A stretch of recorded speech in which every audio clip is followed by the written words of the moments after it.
Hello, everybody, and welcome to Books. I know it's been a while. I don't really have any excuse for not posting. I guess I just got bored. Before we get into today's video, a brief word from our sponsor, Dr. Pepper. It's great and you should drink it. So buy it. Alright, so I know I said this book would be on the Reckoners, but I have a short attention span and I found something else, so that's what we're going to do today. This is Shadow and Bone by Leia Bardugo, and it's what we're going to be talking about today. Now, this is going to be one of those reviews where I go over a full summary of the book, so, if you do want to read this, there's going to be spoilers. Alright, so let's get into the full summary. The book's main character is Alina, who was born in the small peasant city of Kermazin in the larger nation of Ravka, where most of the first book takes place. She's an orphan, which is a bit of an overused idea in fantasy books, in my opinion, but it is well written in that way, so I'll forgive it. Alina and her fellow orphan Mal keep each other safe and support each other in the rough conditions of the orphanage until the two of them enter the Ravkan military in their teen years, Alina as a cartographer and Mal as a tracker. Alina has no real passion for cartography, and I love how the book made that happen, and is honestly pretty bad at it, but Mal seems to have a natural gift for tracking.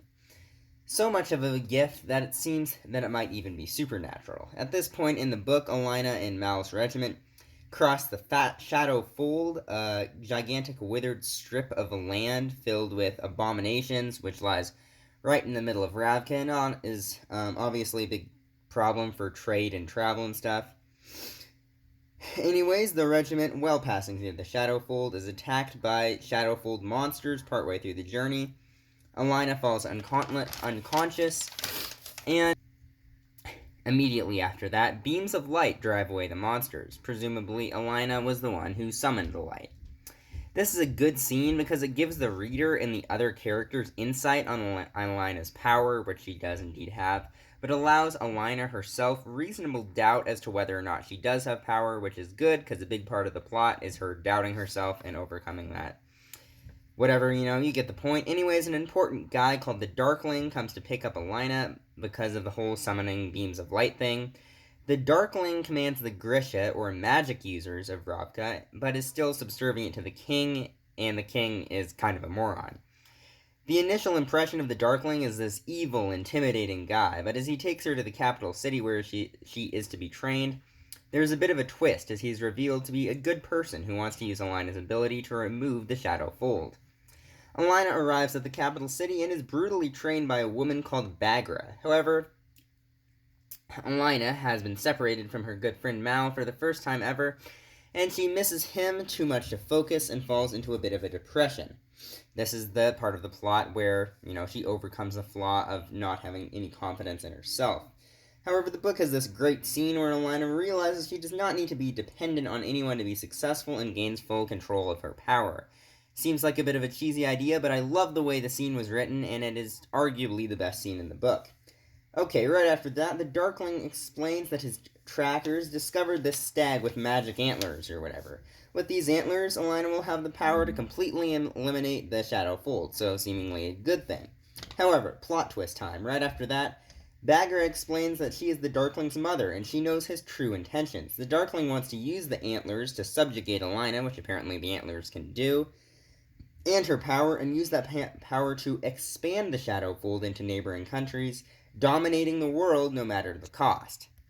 Now, the flaw with this plot twist is that it isn't backed up by any immediate evidence of the Darkling being real, but it is still a good plot twist because it is, of course, true in the long run, and I legitimately did not see it coming because the book already kind of plot twisted us with the Darkling being a good person.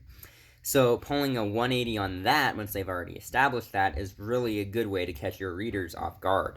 After that, it is revealed that Mal was actually the one who found the magic stag with his supernatural tracking abilities, even though there's nothing explicitly stating that he has any magic gifts or anything, and he returns to the camp just as Alina is fleeing. The two of them, as they escape the capital city and make their ways a good distance away, decide that they cannot simply let the Darkling track down the stag and have the antlers for himself. So, Alina and Mal decide to track down the stag by themselves. They find the stag mere seconds before the Darkling does, and Alina has the chance to take its life, as whoever kills the stag gets the, basically how it works. You need to kill the stag in order for the antler magic to work on you or whatever. The antler magic, it kind of feels like it was just pulled out of nowhere and is lots of weird random twists, but the book plays it off pretty well, so I'll go with it. Anyways, Alina doesn't kill the stag because she has mercy for it at the last second, which turns out to be a really bad idea because at that moment the Darkling shows up and kills the stag anyways. He captures Mal and Alina and marches them down to the Shadow Fold. There, with several ambassadors from other neighboring nations there to witness it, he uses the antler magic to subjugate Alina and force her to expand the fold into a town, where there is this really dark and down-to-earth scene as the town civilians are killed off under Alina's own power, while she has no ability to stop it because the antlers completely subjugate her. However, Alina is able to break free because of the fact that this seems... I'm not sure how I feel about this twist, but I'll let you decide for yourself. Alina is able to break free because of the fact that that when she showed mercy on the stag, she sort of had power over its life because she could have taken the stag's life but had the mercy not to.